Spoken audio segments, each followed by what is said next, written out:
Merci. Donc, Cécile Julliard, directrice adjointe à la communauté de communes des Landes d'Armagnac, en charge du développement économique, service à la population et tout ce qui est environnement. Une première diapo pour vous présenter un petit peu notre territoire. Donc, on est effectivement un territoire très rural avec 106 000 hectares pour 27 communes, 10 600 habitants. Donc, un habitant pour 10 hectares, soit 10 habitants au kilomètre carré. Ça image un peu le propos. Ceci dit, nous sommes dans une situation périurbaine, puisque sur le nord-est du département, mais à 20 minutes de Mont-de-Marsan. Voilà, un petit peu pour la caractéristique géographique. Au niveau de notre activité, 70% de la surface est occupée par la sylviculture, donc de la forêt, une bonne partie agricole et un bassin d'emploi important, enfin la viticulture également, Landes d'Armagnac, un bassin d'emploi important malgré tout, avec 2500 salariés sur les filières agroalimentaires en particulier, mais aussi le bois et le métal. Notre consommation d'énergie à l'échelle d'un territoire de 11 000 habitants, c'est quand même une facture de 16 millions d'euros par an. Donc ça image un petit peu les enjeux, même pour un territoire rural. Et il faut savoir que nous sommes engagés dans la démarche TEPOS depuis 2012, mais qu'en fait, c'était sous l'impulsion de la première centrale photovoltaïque d'importance qui a vu le jour en 2009 sur 317 hectares pour 67 MW crête de puissance. Donc c'est un projet quand même assez phare qui a permis un petit peu d'impulser la dynamique TEPOS. Donc à ce jour, nous avons une production d'énergie renouvelable qui couvre 70% de nos besoins énergétiques, donc 44% effectivement liés directement à la centrale, le reste étant surtout du bois énergie. Voilà. Au-delà de effectivement cette réussite de la centrale solaire qui était vécue un petit peu comme un pari, il a fallu... le territoire a décidé de rebondir sur ce thème de l'énergie pour en faire un véritable levier de développement local. Et non pas se contenter de dire « je bénéficie des recettes d'une ferme solaire et j'en reste là ». Donc l'objectif pour le territoire, c'est effectivement d'une part de concrétiser les actions de la transition énergétique sur un territoire rural et avoir une visibilité qui nous rende effectivement attractifs à partir de ce thème. Aujourd'hui, on constate effectivement que dans nos partenariats avec la région et autres, nous sommes identifiés à partir de cette dynamique.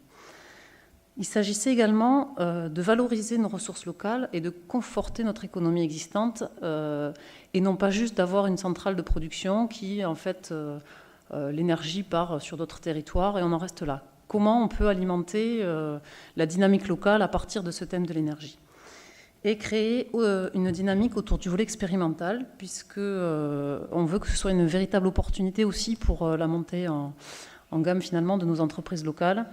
Et on veut profiter du réseau national TEPOS, enfin régional pardon TEPOS, avec la dynamique nationale maintenant, mais pour essayer d'être le territoire finalement d'expérimentation de ce qui se passe en recherche-développement sur des entreprises extérieures. Nous avons effectivement aussi voulu miser sur un coût d'énergie maîtrisé, puisque nous faisons un petit peu l'analyse qu'aujourd'hui les entreprises vont pouvoir s'implanter à des sorties d'autoroute ou autres pour des questions de logistique, mais que demain, peut-être, elles choisiront des territoires par rapport à la question de l'énergie. Donc voilà un petit peu les axes que les élus avaient identifiés autour du thème de l'énergie. Et nous avons également choisi de rattacher la démarche TEPOS, alors une commission d'élus. Nous avons créé une vraie commission de TEPOS, qui est par contre rattachée directement à la commission de développement économique. Cette approche de développement économique nous permet d'avoir une position forte par rapport aux communautés de communes, puisque ça fait partie des missions naturelles des comités de communes, des compétences naturelles, et ça évite de tomber dans une approche qui est liée uniquement à une sensibilité écologique ou autre, et ça légitime notre action sur ce thème de l'énergie. Par ailleurs, on peut constater que quand on parle de développement économique, on ne cherche pas toujours directement des retombées d'indicateurs directs pour évaluer nos actions. Et je trouve que c'est un petit peu l'écueil quand on parle de territoire énergie positive, où tout de suite on se dit quelle est la rentabilité à court terme, à moyen terme, comment je m'organise, qu'est-ce que j'y mets et qu'est-ce que ça me rapporte tout de suite. Quand on parle de développement économique, on sort un petit peu de cet écueil de dire j'embauche quelqu'un et qu'est-ce qu'il me rapporte au bout de 2 ans. Voilà. C'est un petit peu la vision. Donc cette vision nous a amené bien entendu à parler ingénierie. Et nous avons fait le choix d'un recrutement dédié, avoir l'opportunité d'une compétence en interne. Pour une communauté de communes de 11 000 habitants, effectivement, nous n'avons pas d'énergéticiens jusque-là.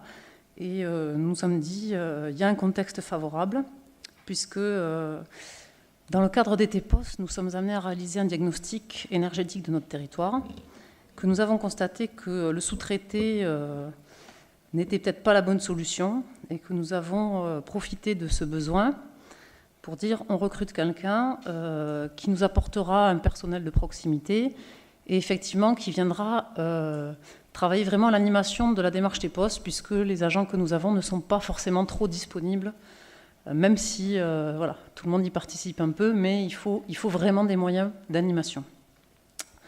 Il y avait également le besoin d'accompagner cette démarche TPOS, cette phase étude, par l'enclenchement directement d'une phase concrétisation.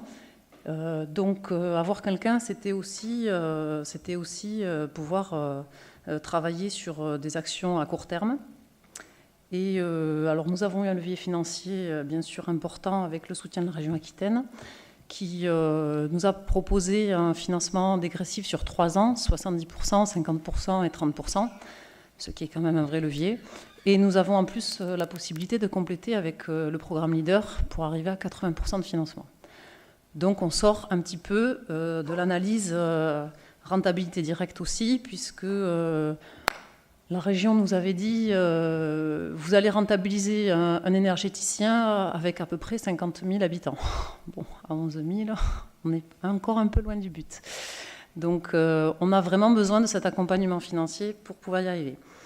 Et dans les perspectives qu'on se donne quand même pour arriver à envisager un avenir sur ces postes, on a fléché éventuellement, enfin, on se dit qu'on pourrait flécher des revenus à venir sur les énergies renouvelables dédiés à l'ingénierie.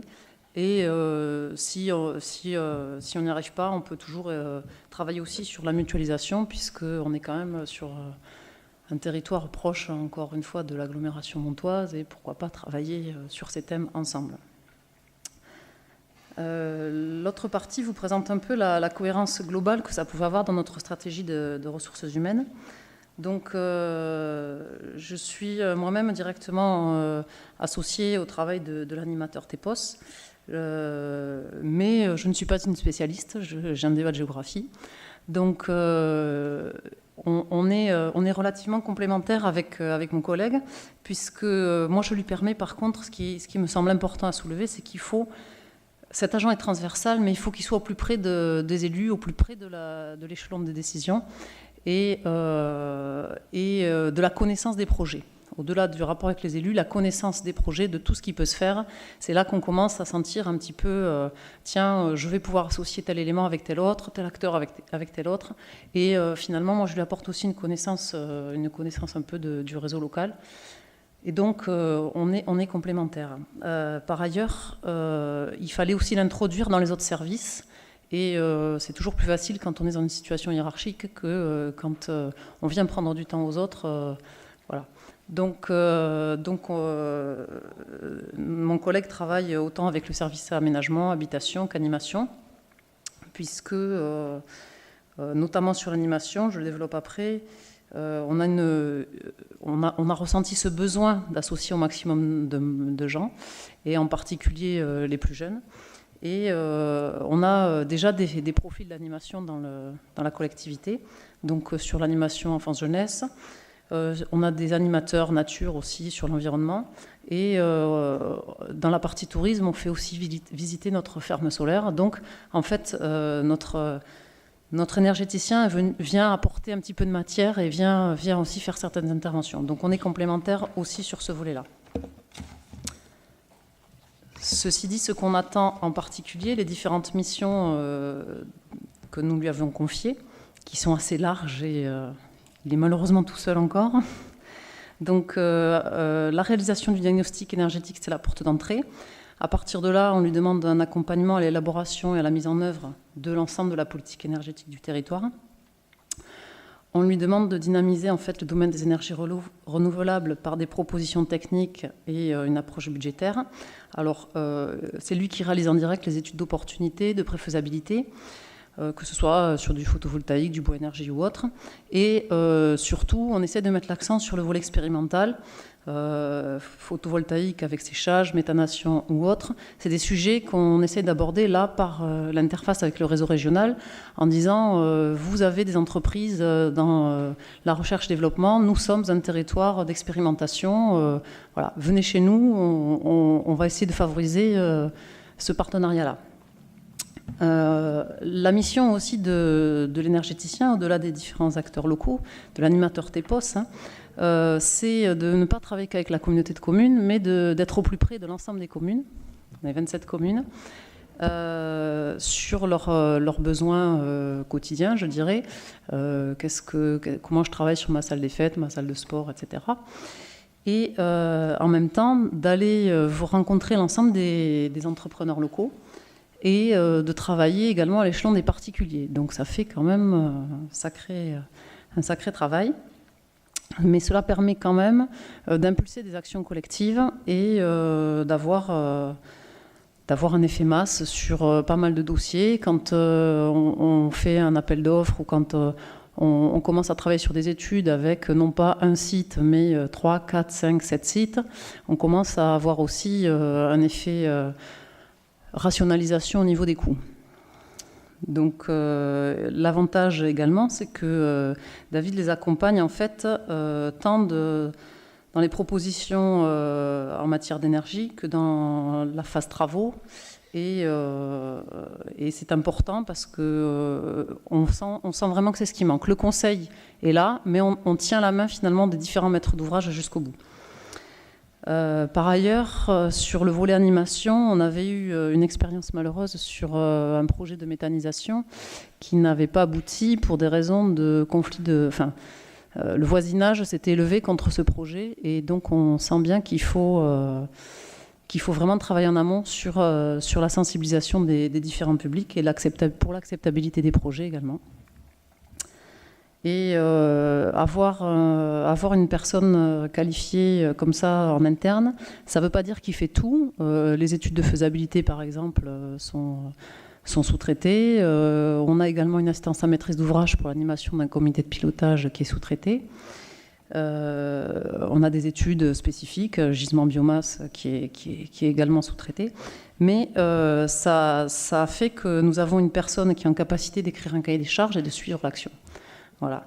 Donc c'est assez complet et c'est vraiment un accompagnement quotidien pour l'ensemble de ces questions. Et j'ai voulu dans la dernière diapo vous imager un peu ce que ça pouvait donner sur l'approche sur un sujet. Donc déjà nous sommes allés voir dans les chefs d'entreprise que nous avons rencontrés une scierie. Alors, nous avons fait tous les chefs d'entreprise qui étaient des gros consommateurs d'énergie. Et déjà, à noter l'approche que nous avons, qui est nouvelle pour ces chefs d'entreprise, qui reconnaissent du coup la communauté de communes comme un nouveau partenaire un peu plus naturel qu'avant.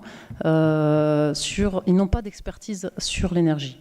Donc, ils sont toujours intéressés et à l'écoute pour trouver des gens qui ont le temps. Des fois, ils ont l'expertise, mais ils n'ont pas le temps. Et en fait, on se rend compte qu'on est reconnu différemment par les entreprises. Ça, c'était important. On est d'autant plus solide que derrière, il y a le réseau TEPOS qui nous fait la veille juridique, qui nous accompagne sur tout ce qui est technologie de pointe, un petit peu en information. Donc, on se sent quand même à l'aise pour parler de ça avec nos chefs d'entreprise. Et donc cette scierie nous a dit j'ai un projet, ma facture énergétique est bien sûr trop importante, j'avais un projet de chaudière bois, mais ça ne marche pas parce que je suis à une taille critique, c'est pas rentable, ça ne va pas. Donc, comme on a rencontré l'ensemble des chefs d'entreprise, on lui a dit, mais très bien, mais vos voisins sont peut-être intéressés pour travailler avec vous sur ce sujet-là, et comment vous pouvez travailler ensemble. Donc, on les a mis en relation. Finalement, effectivement, ça débouche sur un projet collectif qui permet à l'entreprise, à la scierie, d'une part de dire je vais faire des économies sur ma facture, donc je vais conforter un petit peu ma structure, et en plus j'ai des perspectives de développement. Puisque en tant que scierie, je peux amener de la matière première pour la chaudière bois. Donc je vais développer des sous-produits pour en faire une nouvelle voie de développement. Là derrière, nous, on se dit, effectivement, pourquoi on ne les accompagnerait pas dans la création d'une plateforme ? Comme je disais tout à l'heure, on a 70 000 hectares de forêt, donc une filière aussi d'acteurs locaux à structurer. Et si on arrive à fournir suffisamment, à sécuriser cet approvisionnement en matière bois-énergie, on sait que le Marsan Agglomération de l'autre côté peut être intéressé pour travailler avec nous, puisqu'ils ont envie aussi de travailler sur les énergies renouvelables, mais n'ont pas forcément la matière première. Donc là, on entrevoit un partenariat, une solidarité énergétique en fait avec le Marsan, qui nous permet au final de valoriser nos ressources locales et de réinjecter dans notre économie. Voilà, on en est là aujourd'hui. Avec un positionnement un petit peu en question de notre collectivité. On est tout à fait légitime à être facilitateur, mais est-ce qu'on a une place à prendre ou pas pour être directement porteur, actionnaire, entre guillemets, dans le cadre d'une société d'économie mixte ou autre, des projets d'énergie renouvelable. Voilà, je vous remercie.